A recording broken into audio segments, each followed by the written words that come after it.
Hello and welcome back to a brand new Player 2 review discussion. My name is Paul James, and I think for the first time this year, we're doing a review discussion, and I'm thrilled to be doing it with Stephen Del Prado to talk all about Final Fantasy VII Rebirth. How's things, mate? Good. Yeah, pretty good. Neck deep in Final Fantasy VII Rebirth at the moment. It's a pretty big title in a whole range of different respects. We're going to pick through it for people. We'll keep this fairly brief. We can't wade into spoilers and those sort of things, and I'm sure maybe down the line we can kind of get into spoiler cast territory. I think we kind of blended that into like a patched episode sometime back in the future, but we've kind of built a bit of a platform for these things these days. So maybe a spoiler cast is in the future for us. But for now, we'll talk a little bit more surface level, a little bit more NDA friendly for Square Enix, and a bit more spoiler free for everyone watching today. Let's start, I guess, at the top. How are you feeling? Yeah, good. I sort of had predicted back when I reviewed Final Fantasy VII Remake in the heady days of COVID. Remember, they gave it to us early. That's how bad things were in 2020. They Yeah. gave that to us early. And it was very abundantly clear we weren't getting discs 2 and 3 in the same way that we were maybe hoping. And that is basically true, but I don't think it's a bad thing in this case. It's a much bigger game than the first game in a lot of respects. Yeah, it was certainly one of those ones where, like, obviously the Midgar segment in the original game, and we can be a little bit more flippant when it comes to spoils and those sorts of things over there. But that was a much more linear section of even the core Final Fantasy VII experience anyway. So it kind of worked with what they did in Remake, but we knew that upon leaving, things were going to have to change. You couldn't afford to just play that same linear style. I think that was going to expose a few flaws potentially in some design if they went down that path, and just wasn't also going to be overly compatible with the original source material. And so we knew that we are kind of expecting a bigger open world. I don't know about you, but yeah, I certainly didn't expect it to be quite as big as it is. We'll talk about the contents of the world shortly, but certainly the amount of world that there is to explore, I didn't quite expect that much, and so many kind of different regions to explore. And I guess it makes sense though. Like when you look back at the original and you look at sort of beat for beat where you went in that, you're treading a lot of the same paths, but there's a lot of stuff that's sort of fleshed out. Again, I haven't played the original in a very, very long time, so my memories are pretty hazy in terms of just how much you got to explore. And obviously, in terms of like at that point in time, it felt like a lot of exploration, but really, you're just trudging around a teeny world map with super deformed characters doing a bunch of random battles, and it's sort of, wow, I'm exploring the world, but really you're trekking across a field and getting to the next city. And they've done a lot to expand on that and make it feel like a 2024 title. Yeah, like it does kind of have that living space sort of feel a little bit. Obviously, there's still plenty of open terrain and a few very carefully placed. We'll find monsters here, so that there's something for you to engage with in kind of almost every direction you look, masking the fact that there's again a lot of empty space in different areas. I guess we're kind of wandering a little bit. Let's maybe hone in on, I guess, kind of the plot a little bit, and we can't, for a range of different and obvious reasons, can't wade into much. But No. you've alluded to obviously the fact that things changed with the end of Remake there, and I guess what was your take on the direction generally? I'm leaving this very open ended so that you can kind of spin it your own way safely. What'd you, I guess, make of their take on this second arc in Final Fantasy VII? Uh, I think it's surprisingly faithful in parts of it, and I think uh, there's reasons for that which are going to be revealed um, towards the end of this title itself. Uh, there is a lot of work done though. There's some rejigging of events. There's some reorganizing, some reordering of sort of sequencing of when things happen, and expansion as well. There's a lot of moments that end up being expanded upon in Yeah. good ways. At least to my mind. No, So look, and I guess for disclosure for everyone, like Stephen being the core reviewer, and I'm kind of dagging off him really in this instance. I'm nowhere near finished at the moment. I've been kind of getting completely sucked in. There's also been a few different games that have been coming out that I've been trying to do some work with as well. But I've been completely sucked in by the open world and trying to do stuff there. But the story components that I've observed so far, you can really feel how they've kind of expanded things out and made little tweaks and those sort of things to make it work. Firstly, in that 2024 environment, but also make it compatible with what they're clearly building towards in terms of the broader aspirations for this trilogy of games. Yeah, I think I guess one of the things that I'm running into is that sense that it's maybe overwriting my memories of the original, and I am second guessing myself. I'm like, did that happen in the original? Is that new? Is it a thing that happened, but it was just those chunky graphics and poor translation? So some story beats that I probably didn't quite get is there, or is that a new addition? I think it's an effective framing device for some of the things that they're playing with in the game itself, to sort of have you as the player questioning it, kind of questioning what is going on. Yeah, it's I guess it's effective, and I guess it'd be interesting to see what it would be like for someone who has played the game, like the original, game, right before it. Maybe someone who's new to the actual Final Fantasy VII. I don't know. Do we call it series now? Sub-series, whatever. Universe of Final Fantasy VII. Who cares? Yeah. Whatever we want to call it. But also just someone who's maybe returning and kind of wanted to freshen up before going back in. What the experience is like for them, where they're potentially not questioning it in the same way that we might be as people who've played it, but it's been, I don't know about for you, but it's certainly been more than a decade for me. So easily, maybe the closest I've gotten, I don't know if I even touched any of those when they sort of re-released it on the Switch and things like that. I think I did 9, but I probably haven't touched 7 since the early PSP days. Yeah, okay, that's it's a good long time. So so I guess, story we have to be very, very careful with for people, and we do not want to spoil anything for anyone. We also don't want to get ourselves in trouble with the generous people at Square Enix who provide us a code. But I guess going into the gameplay side of things, and you had the opportunity to preview the game a few months ago at this point, and kind of was able to communicate a few of these ideas to the player 2 audience in advance anyway. But being able to see things like the synergy attacks and all those sort of things get implemented, and I guess not in that vertical slice sort of fashion, but across the full extent of the game. How do you feel about some of those mechanics that have been added into this new game, and are they compatible the whole way? They just make it more robust. They make your leveling choices and party configuration feel like it matters a little bit more. I think you're simultaneously given a lot of freedom in terms of how you want to set your party up, but it soon becomes clear, especially on just the normal difficulty, that you do need to be paying attention to your party configuration. You can't just wail on enemies. You need to be utilizing enemy weaknesses and exploiting all of that stuff, trying to make sure you are having characters that are synergizing between one another. And it's a more involved battle system in some ways. Yeah, I kind of discovered that early on myself, where of all people it was Cloud that was kind of not working overly well for me early on. Just wasn't quite compatible with some of the stuff that was, some of the enemies that were even being thrown at me in the calm region there, and it wasn't, I was like, this, no. I did spend a little while questioning myself, not so much, I guess, in the same way that we're questioning the story components in that last section there, but hang on, I'm sure I played Remake and had no issues, and I was playing the same way, and what is going on here? And I just, it was kind of discovering that it is about the party makeup and the way you're kind of pairing people, let alone the intrinsic abilities they have as well.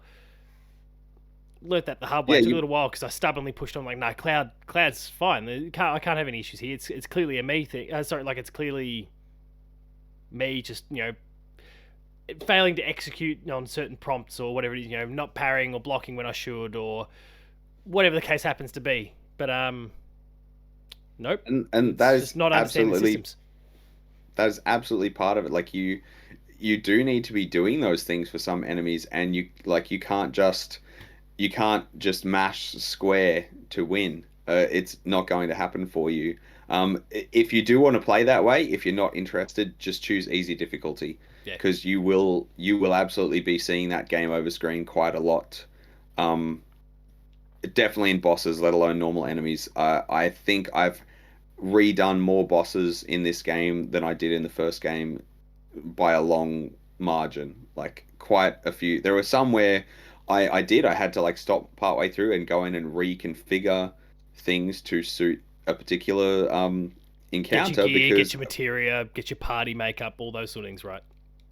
and also like if there's a character that you vibe off with better, then main them in combat.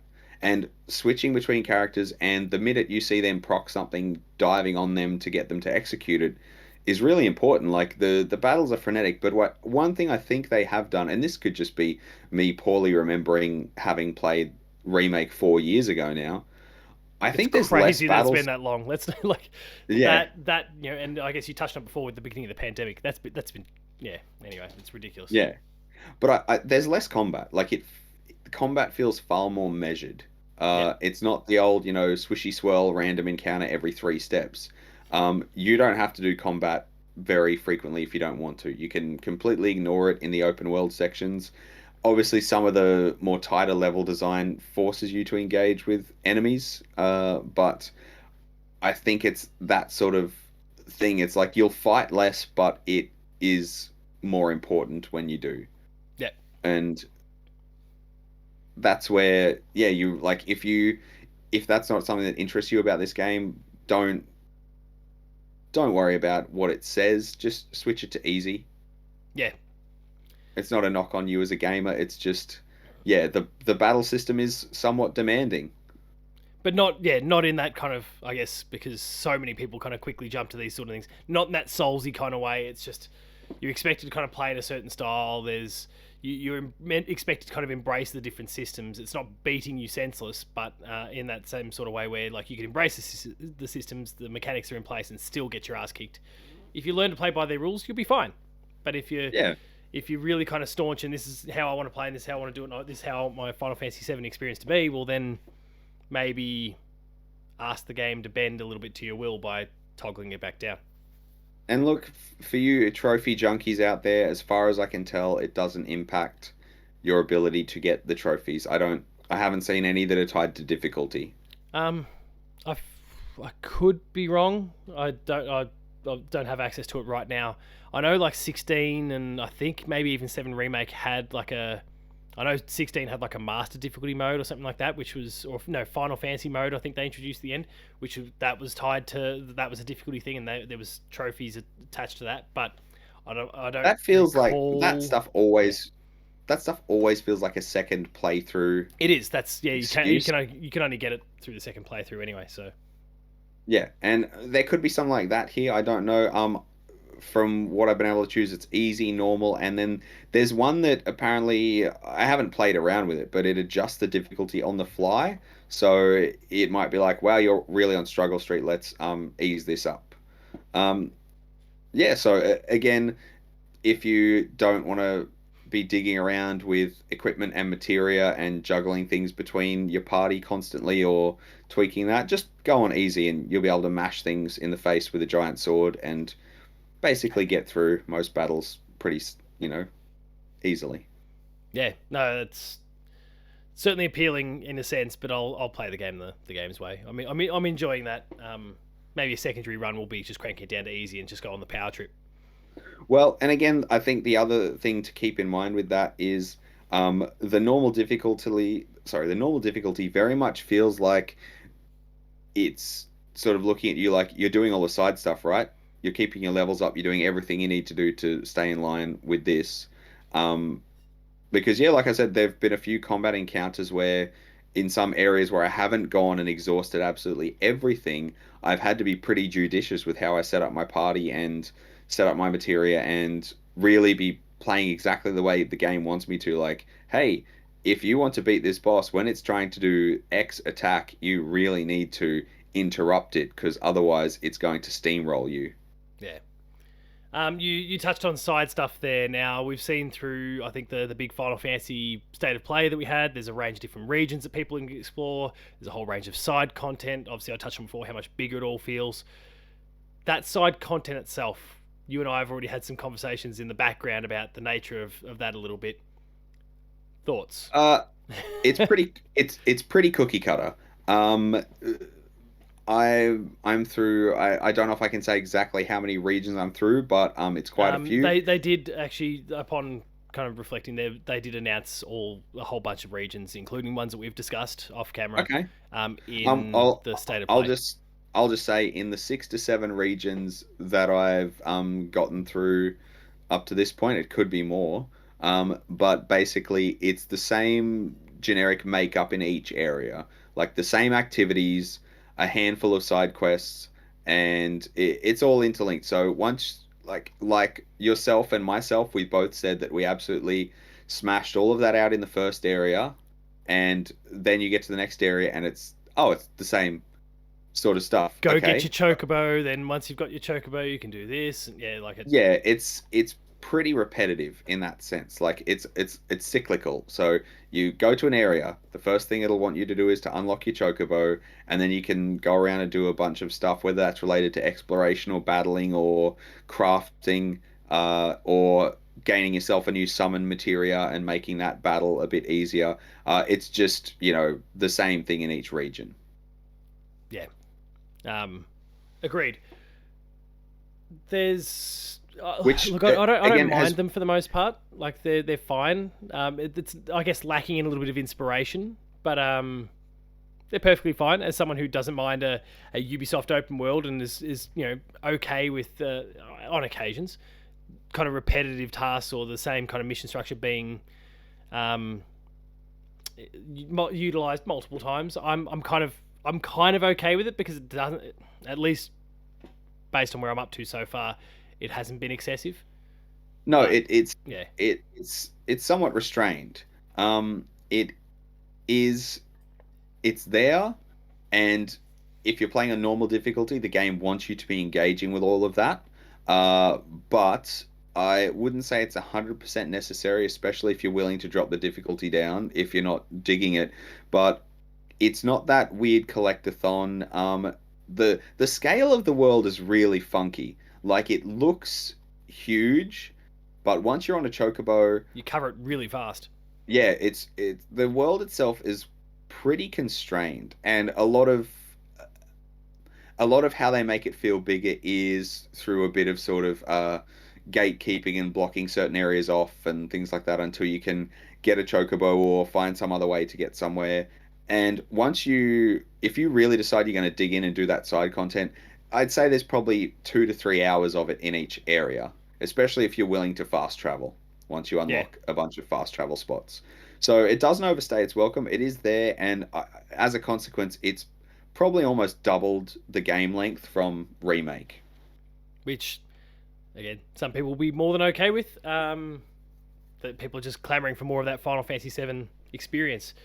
Have there been any other aspects gameplay wise that have really, I guess, caught the interest? Because we've focused on a couple of the bigger aspects there in the open world and the combat and the systems that have been introduced through that. Was there anything else that really kind of took your fancy along the way, Uh, or that you want to speak about? I guess a little less positively. no, I mean, I think in general, I wouldn't say anything here is worse than in the previous game. I know I am the first person to rail against poor pacing and excessive uninspired content in games, but I think this has struck a pretty decent balance. A lot of it doesn't necessarily feel essential. All the important stuff you're getting on that main path, but some of the side stuff it's nice to spend some time with some of these characters, Yeah, especially when they do flesh some of the things out, and you get to sort of know a little bit more about yeah, just some of the like some of the characters that I maybe myself didn't appreciate so much in the original, like Red 13 and you know, Yuffie, who I think I like less the more I know about her. But which says a but lot that's because I don't okay. know. I don't know about you, but I wasn't crazy about Yuffie to begin with. No, it's just incredibly annoying. Yeah, But it's and that's fine. And some people are going to dig that, and some people won't. I mean, and it can be as fan servicey as you want it to be. Costa del Sol and bikini costumes and things like that. That's that really comes down to the players' preferences. There are more modest outfits you can dress everybody in. Play your way. Yeah, basically. Some funky mini games like the piano mini game. That's sort of like a nice nod to the piano collections that the series has released, and just the iconic music. And much like Remake, it really stands out here. Some of the leitmotifs they're using for specifically the main theme and Aeris's theme, and obviously Tifa's theme, um, are all there, and it's or just slight reimaginings of the original soundtrack with more unique instrumentation in some of the areas. It's something that still is part of the magic of the experience, is that soundtrack. And I think they've once again knocked it out of the park here. I think the musical side they've done really well. I've got no idea when it comes to a piano, so I'm just kind of bashing on those when I find them. Yay me. But there's a whole range of, I guess, other side activities, and not necessarily the side quests and side missions, but things like Queen's Blood, and there's a range of other kind of little side activities that were introduced that are really quite cool. Queen's Blood, for my mind in particular, as someone who toppled down the witches, Gwentwell, and all those things. Like, I really am enjoying that. And whenever I get to a new region, I'm chasing people down straight away to knock all those out. Well, there's plenty of that for you, but there was nothing like that in Remake, was there? I was just sort of struggling to remember. So obviously, the first thing they did was in Final Fantasy VIII Triple Triad. Oh no, I meant in Intergrade they put the Cosmo Canyon into it, but beyond that, there was nothing necessarily that was added in the core remake. I haven't played Intergrade. Yeah, right. I don't know if that does more or less to support that love of Yuffie that we were just talking about. So, well, probably worth I'll checking put it out this at some way. point.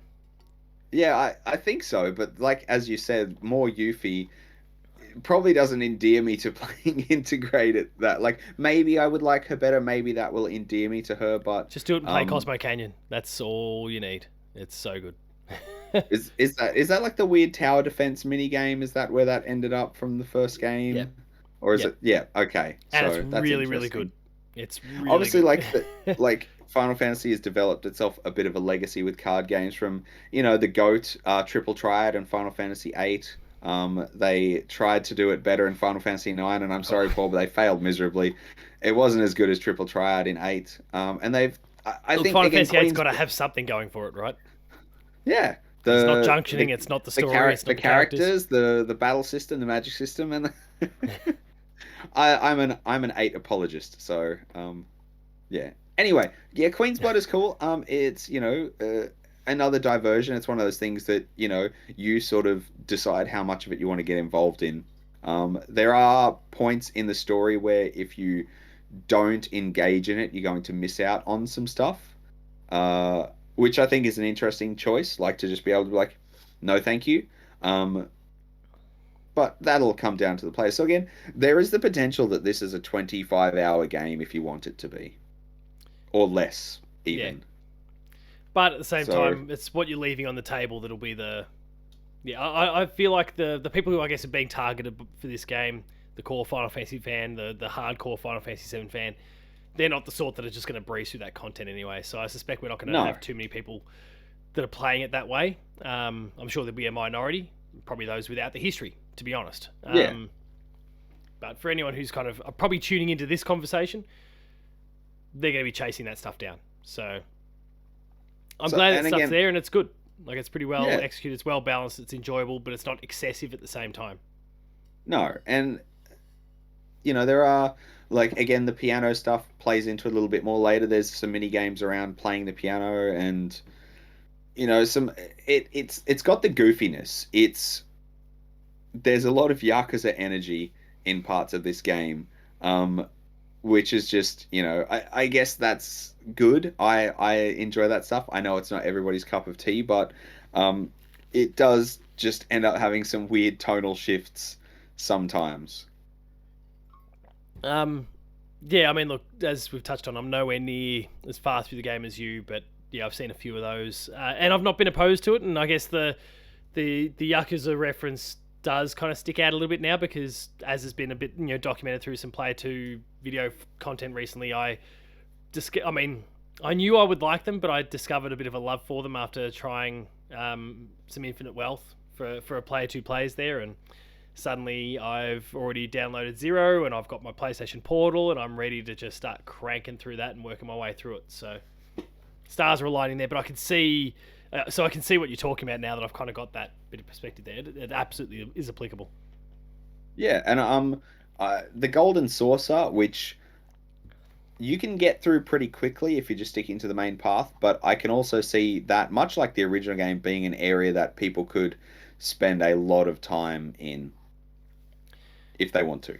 That's it. And look, I mean, even just to see how that is realized now, decades on, it's a crazy thing. I feel like you could just have people kind of wandering around a bit like they're in, a theme park sometimes, just kind of head in the sky, taking it all in. You could lose so much time just to observing the glitz and glamour of the place, right?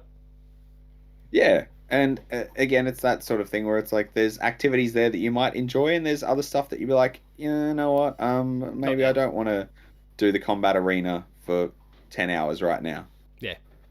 But you've always got the means to go back, and that's the same with all those other regions around the world. You can go back and check them out, as opposed to kind of the linear pathing of Remake. Well, it is pretty good at letting you know when you're going to be stuck somewhere for a while. So it will generally warn you, you will not be able to come back here for a while. Do you want to move on? Yeah, good. I guess the big question is, as with most open world games, and even if I knew the answer, I wouldn't be able to reveal it here, but what does it look like when those credits roll? Is it the old bounce you back to just before you did the final thing? Of course it is. Are they going to do... Well, I mean, I wouldn't put it past Square Enix to do that, slightly more interesting thing where you're in the world and the big thing has happened and people are sort of reacting to that, but you can also, that like weird fetch quest I needed you to do, I guess you can still do that. Yeah, I mean, so yeah, possibly. There is that. I guess that, yeah, that's feasible as well. But to your point, no one will know until they play. We're not in a position to talk about it. So, I guess getting back to things we can talk about, there are the presentational elements of the game. You touched on some of the music before through the piano sections, but overall, we've kind of discussed behind the scenes some initial concerns around some video, like some graphical presentation stuff.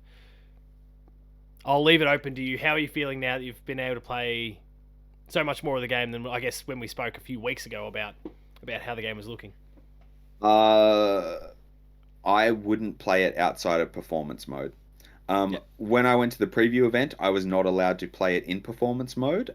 We had to play in quality mode, and that's fine. But to me, on a PlayStation 5 system in 2024, I don't want to be touching something that's 30 frames per second, especially if it's not exceedingly well frame paced, silky smooth 30 frames. Yeah, it needs to be butter.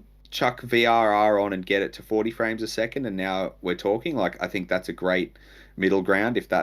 And I realize I'm fortunate to be able to have the equipment to do that, but at the stage that I'm at, I will always trade those extra frames for graphical fidelity, and I am totally happy with performance mode as it is. I understand that it is going to be improved upon further, so I'll be interested to see how that shakes out, but I have not had an issue with performance mode at this point in terms of fidelity, but it could just be that I'm sitting 3 meters away from a 75-inch bias lit screen, so maybe I'm lucky in that respect.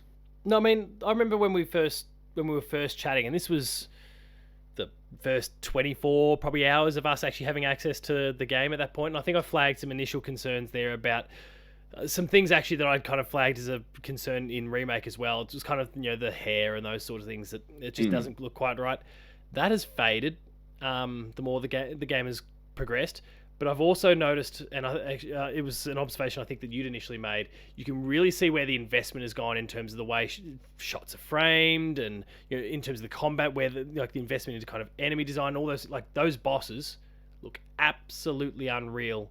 and the way it's all choreographed and everything's kind of framed and positioned, and like it's brilliant what they've done there.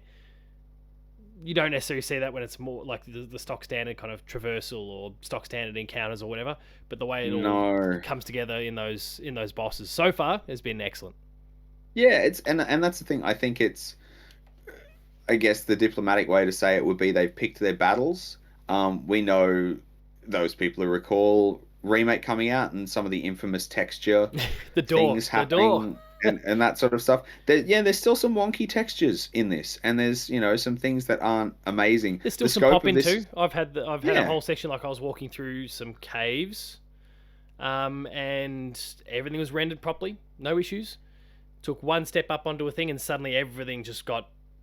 To call it low res would be pumping it up too much. It was just a dog's breakfast all of a sudden for a tenth of a second, and then all popped in again. But I think the other thing that has stood out to me is the classic Gears of War forced slow walk. oh, yeah. To, Or shuffling like, between rocks and yeah, there's clearly, and I just have to wonder if that's all hangovers from the PlayStation 4 stuff. Like, was there any point where they were ever planning on putting this game on that system?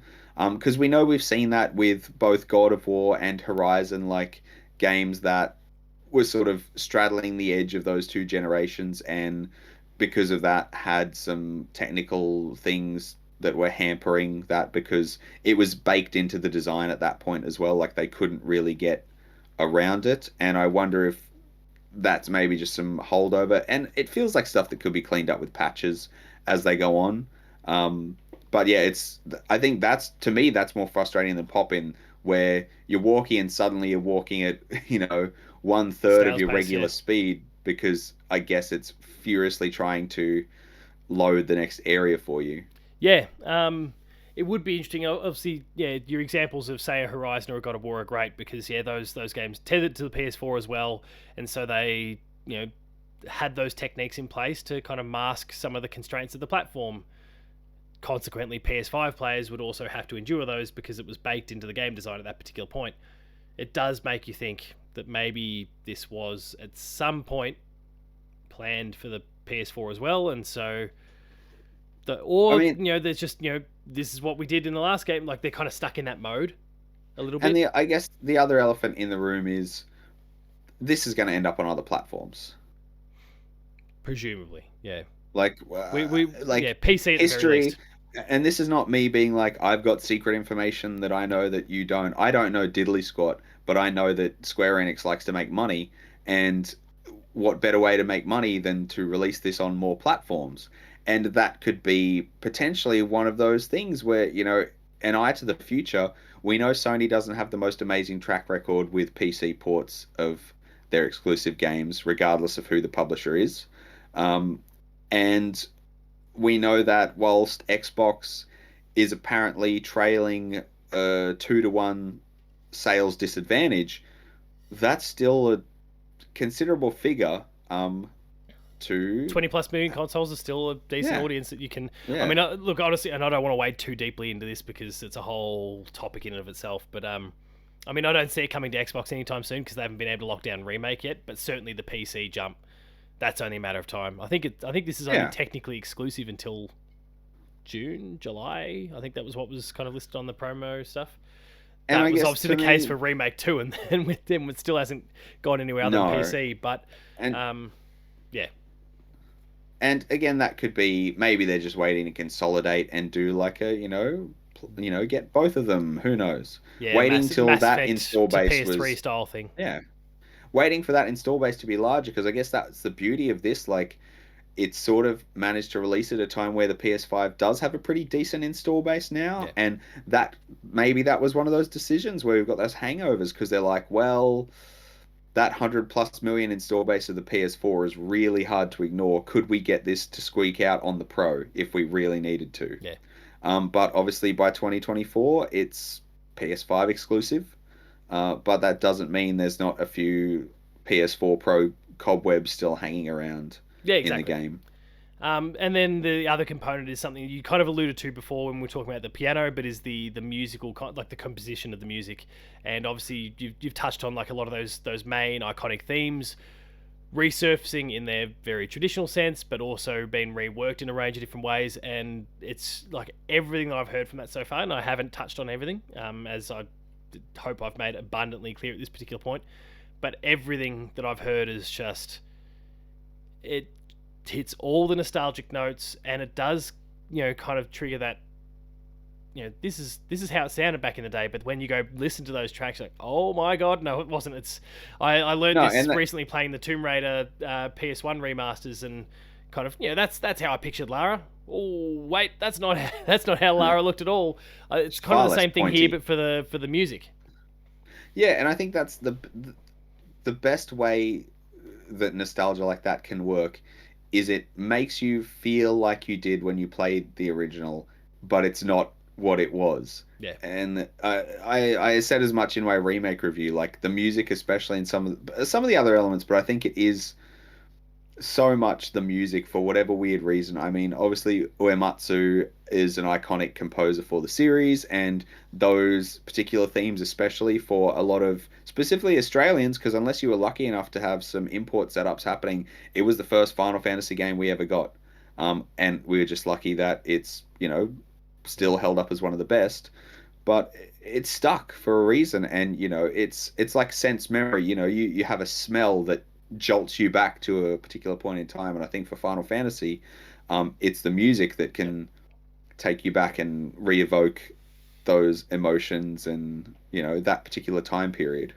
Yeah, they've nailed it really in that sense. Any other thoughts as we start to wrap things up? The review embargo is about 5 or 6 days before the game comes out, so people have got a little bit of time to wait. Firstly, suggestions for people in this time.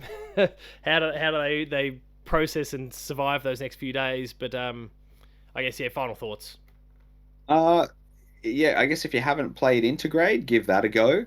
Look at you recommending that DLC that you've not checked out. I haven't played it, but is it on? It might be on sale at the moment. I don't know.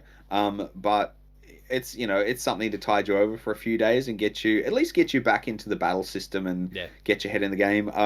Again, I've had no issue with that. I think the game does a great job in getting you back into that. If you have, like myself, I hadn't played Remake in 4 years almost. Because again, I had that early for review, and so it would be almost 4 years bang on the dot since I'd played that game, and I picked it straight back up. The new stuff's introduced very nicely. It's well tutorialized. I think if you liked Remake, you would be kidding yourself to not be giving this a go. Yeah, I think it's a walk-up buy for anyone who joined Remake. And I think there's a lot of appeal. I know I wouldn't be recommending anyone who's not played any of the Final Fantasy VII games to just jump in here. Oh, no, God, no. This would be... Yeah, you're so out of your depth on the narrative side, but in terms of like a playing experience, like just the pure gameplay side, absolutely. It would, like, if you do not care about that story in the slightest, which for shame if that's the case, but like if you are wired that way, as an actual playing experience, you're going to have an absolute blast. Those boss encounters are a thrill to engage with. There is plenty to do in the world. There are so many great different side activities and things you can go off and chase. Like it's a really great game to just play, regardless of the narrative aspect. Yeah, and again, like the concessions they made in the battle system and the updates and the tweaks and everything, I think it does give it a, it will appeal to people who aren't all about that JRPG life in some aspects. Like it has more of a modern feel, and there's not necessarily a menu in sight, so to speak. And when there is, it feels like purposeful. It's very tactical. You're doing it to give yourself a pause in the action, which is so furious and frenetic, to quickly figure out what you need to do next in a battle, and then you can drop that menu down and just wail away on enemies, mashing the buttons if you really want to. Yeah, it's a great experience all round. Lots of appeal, of course, for anyone who's been there and done it. Like we said, we probably wouldn't recommend anyone necessarily go to play the game if you haven't experienced anything else in the franchise before. Look, there is a very generous demo. There's a very generous demo available out now. Give it a go. If you haven't played Remake, go back and give that a shot, and you'll know very quickly if this is for you. And again, remake probably clocks in at half the length of Yeah, this, 25. so you can you can dabble in that. And I think I don't think it's so far that you would be like, oh, you couldn't go back. Like it'd be too hard to go back. I don't think it's that much of a shift from the original game in terms of the combat, maybe in terms of the open world. The first one is probably going to feel even more constrained after playing this and more linear. But I think, yeah, it's not the jumping in point. Go back and play remake, or if you really don't want to do that, grab the demo, give it a go. But I can't see anyone who got to the end of remake and was like, "Wow, that was good," not wanting to play Rebirth, Yeah. and then not subsequently looking forward to Reunion. I don't know what their next Yeah, subtitle is it going to won't be be, but Reunion it's because that was the Crisis Core remaster that that's what they stuck on the end there. So, who knows at this point? Something, that's for sure. Revised. We'll wait and see. Thank you as we wrap things up, Stephen. Thanks for coming on, having a bit of a chat, sharing all those thoughts on the game. People can go check out your review at player2.net.au, of course. Should also make sure to shout out Bandai Namco on behalf of Square Enix for providing the code that's enabled you to review it, for me to mooch off you for this review discussion. Player 2 plays, which I better record, and a whole lot more. There's some really cool stuff that's on the way. So make sure the embargo's up. Go check out all the stuff that we've got published there. Stephen's done an awesome job. Any final words, mate? Look, I love Final Fantasy VII, and in retrospect, I feel like maybe I was a little bit harsh on remake in my review. But I think this is probably it's an improvement. It's a better game in a lot of ways, and I'm really happy that I've had a chance to experience it. Awesome. Well, again, as I said, check out Stephen's review, player2.net.au. Go check. Again, thank you, to Square Enix, Bandai Namco Australia for providing the code. Played it on PS5. Who knows? Other audiences to the point before might get a chance to check it out in the future. But for now, it is a PS5 exclusive. Check out all the other stuff on the Player 2 website. There's reviews, there's previews, there's opinion pieces, heaps of cool stuff there. Check out the YouTube channel for, again, a whole range of different videos. I'll, tomorrow night before this review embargo, be getting a video together for that because it had slipped my mind. I'll be doing that. There's a whole range of cool stuff for people to go check out. So go check out all that stuff. The podcast, Patched, the Pixelcast, Dev Diary. We're on Patreon. Go check that out. And finally, there's social media. And give it a few weeks, and we'll do some spoiler stuff. Yeah, let's do it. Yeah, we'll do a spoiler cast nice and soon when it's kind of safe for everyone. Finally, there's social media. Where can you be found, Stephen? On X at Gorath44,000, for all 7 people still left on the platform. And obviously player2.au. It's an interesting one, that one. It feels like everyone's saying they're leaving, but then none of us actually kind of leave. So, or we can't quite let go. But anyway, Paul James Games for myself, and yeah, player2.au for the website. Go check all that out. Again, thank you, Stephen. Thank you, Bandai Namco. Thank you, Square Enix. Final Fantasy VII Rebirth is out on the 29th of February. Go check it out. Thanks a lot for watching, and we'll see you later.